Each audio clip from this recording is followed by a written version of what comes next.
Hi, welcome back to John's Random Reviews. This is absolutely amazing what I've got here.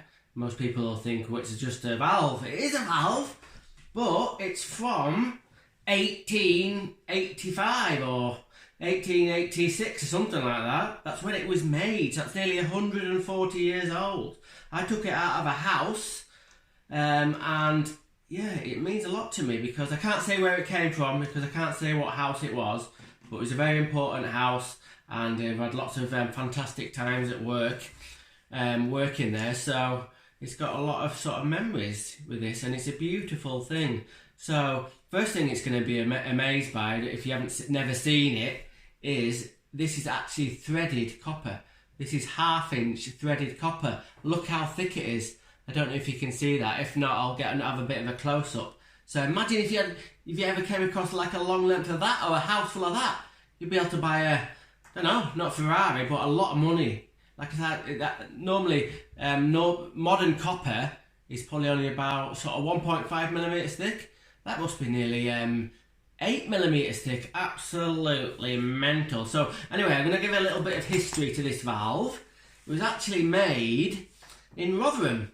So I live in Lancashire, Rotherham's over in Yorkshire, but it's only a couple of hours away. So in Rotherham was in Victorian days and whatnot, was a big industrial town. This is made by a company called Guest and Crimes Limited from Rotherham.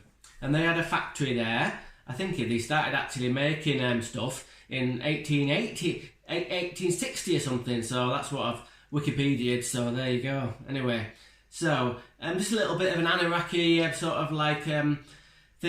In 1845, Edward Crimes of Guest and Crimes patented this valve or stopcock. So I guess he wanted to keep hold of the, how we actually figured out to make it work right. So he patented it and made loads and loads of these. But I've never. This is one like this. It's a kind of like only one I've seen. But I'll put in a picture from the catalogue or whatever from back in the day.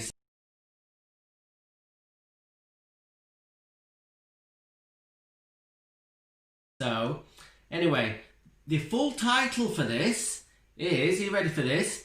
Is a Crimes High Pressure Loose Valve Screw Down Stopcock. That's its bloody full title, a bit of a bloody carry on that.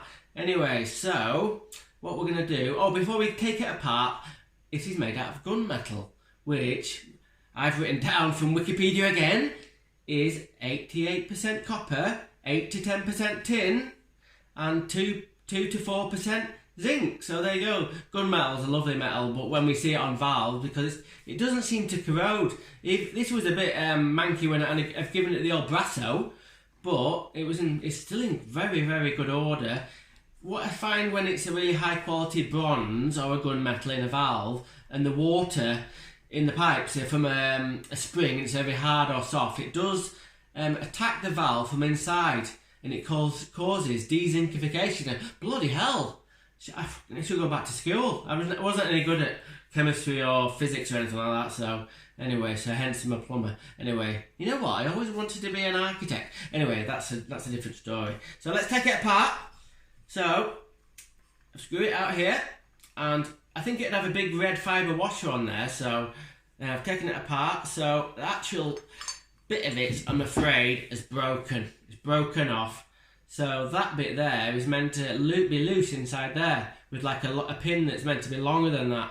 So the guy Edward he must have done some experimenting with stop taps to figure out that if you had like he said, your washer slightly loose, it could seat on the seat in the valve better and not leak. So a very clever man actually. So still valves today, apart from ball lever valves that are kind of like this. It's got stamped on the side, hot. I don't know if you can see that, but I don't know. I don't know what difference it makes for hot and a cold. What I was going to do was the washer on it just totally disintegrated. So what I wanted to do was undo that nut and put a new washer on it. But I thought the whole shaft was going to snap off, so I didn't. So that's a 1-inch washer. I was going to put that back on there.